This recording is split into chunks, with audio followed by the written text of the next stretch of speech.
Kelly Fisher, and on behalf of United Way of Greater Atlanta, I will be reading How the Grinch Stole Christmas by Dr. Seuss.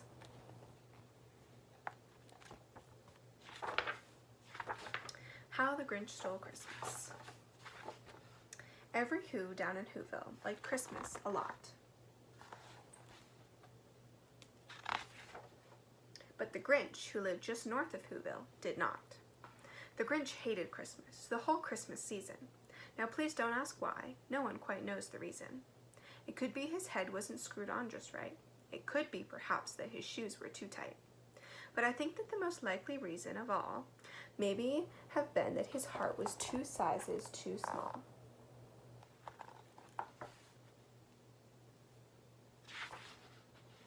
But whatever the reason, his heart or his shoes, he stood there on Christmas Eve hating the Whos, staring down from his cave with a sour, grinchy frown at the warm lighted windows below in their town.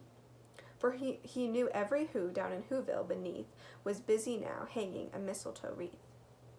And there hanging their stockings, he snarled with a sneer, "Tomorrow is Christmas, it's practically here." Then he growled with his Grinch fingers nervously drumming, "I must find some way to stop Christmas from coming." For tomorrow, he knew,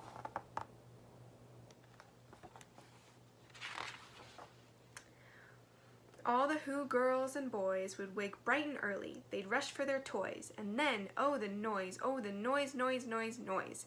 There's one thing he hated, the noise, noise, noise, noise.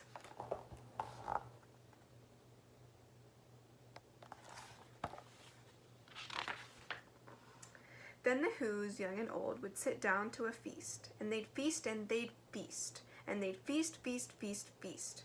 They would feast on Who pudding and rare Who roast beef, which was something the Grinch couldn't stand in the least.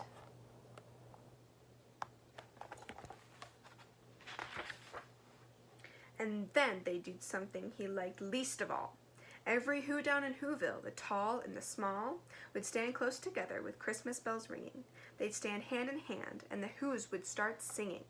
They'd sing and they'd sing, and they'd sing, sing, sing, sing. And the more the Grinch thought of this Who Christmas sing, the more the Grinch thought, I must stop this whole thing. Why, for 53 years I put up with it now. I must stop this Christmas from coming. But how?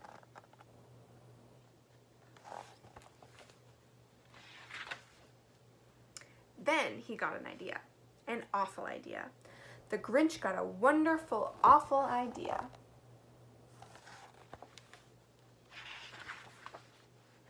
I know just what to do, the Grinch laughed in his throat, and he made a quickie Santa Claus hat and a coat. And he chuckled and clucked, what a great Grinchy trick. With this coat and this hat I look just like St. Nick.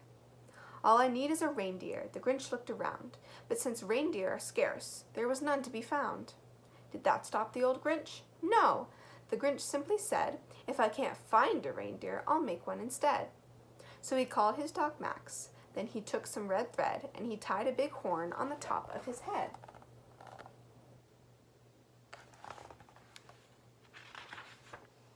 Then he loaded some bags and some old empty sacks on a ramshackle sleigh, and he hitched up old Max. Then the Grinch said, "Get up!" and the sleigh started down toward the homes where the Whos lay a snooze in their town.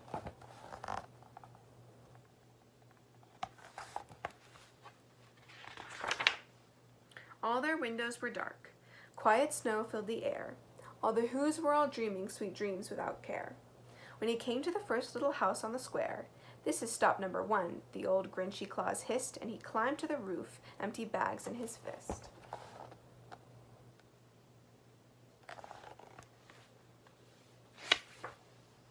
Then he slid down the chimney, a rather tight pinch. But if Santa could do it, then so could the Grinch. He got stuck only once for a moment or two, then he stuck his head out of the fireplace flue. Where the little Who stockings all hung in a row, these stockings, he grinned, these are the first to go.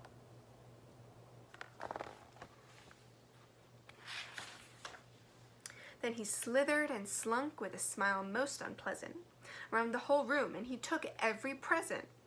Pop guns and bicycles, roller skates, drums, checkerboards, tricycles, popcorn and plums.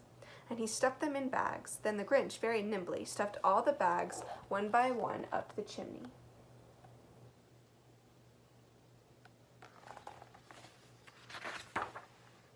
Then he slunk to the icebox. He took the Who's feast. He took the Who pudding. He took the roast beast. He cleaned out that icebox as quick as a flash. Why, that Grinch even took their last can of Who hash.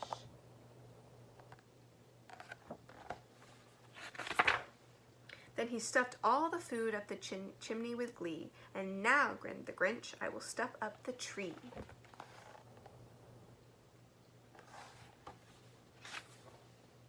And the Grinch grabbed the tree and he started to shove when he heard a small sound like the coo of a dove.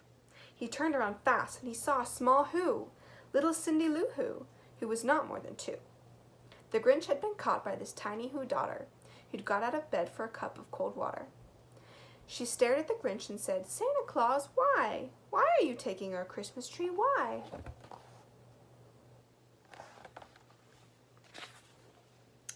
But you know, the old Grinch was so smart and so slick, he thought up a lie and he thought it up quick. Why, my sweet little tot, the fake Santa Claus lied. There's a light on this tree that won't light on one side. So I'm taking it home to my workshop, my dear. I'll fix it up there, then I'll bring it back here. And his fib fooled the child. Then he patted her head and he got her a drink and he sent her to bed. And when Cindy Lou Who went to bed with her cup, he went to the chimney and stuffed the tree up.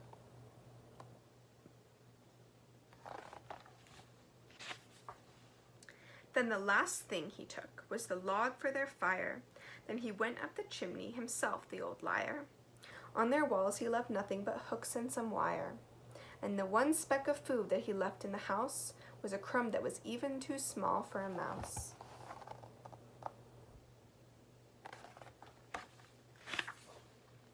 Then he did the same thing to the other Who's houses, leaving crumbs much too small for the other Who's mouses.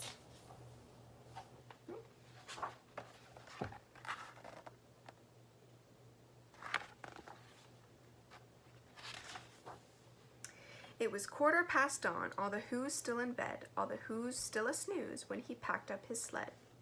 Packed it up with their presents, the ribbons, the wrappings, the tags and the tinsel, the trimmings, the trappings.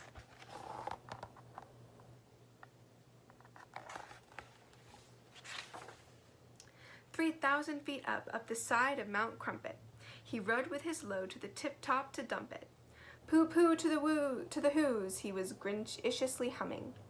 They're finding out now that no Christmas is coming. They're just waking up. I know just what they'll do. Their mouths will hang open a moment or two. Then the Who's down in Whoville will all cry boo-hoo."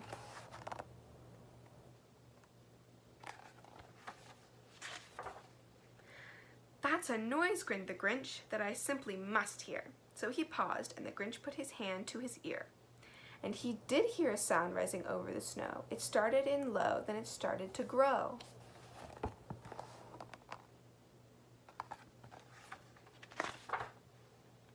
But the sound wasn't sad. Why, this sound sounded merry. It couldn't be so, but it was merry, very. He started down at Whoville. The Grinch popped his eyes. Then he shook. What he saw was a shocking surprise.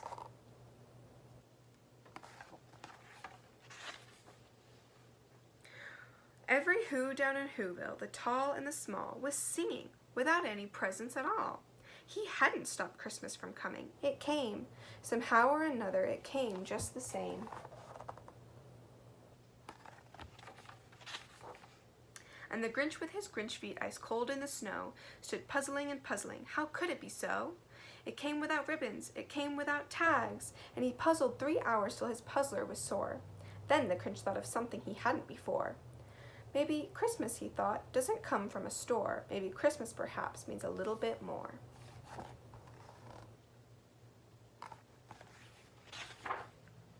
And what happened then? Well, in Whoville they say that the Grinch's small heart grew 3 sizes that day.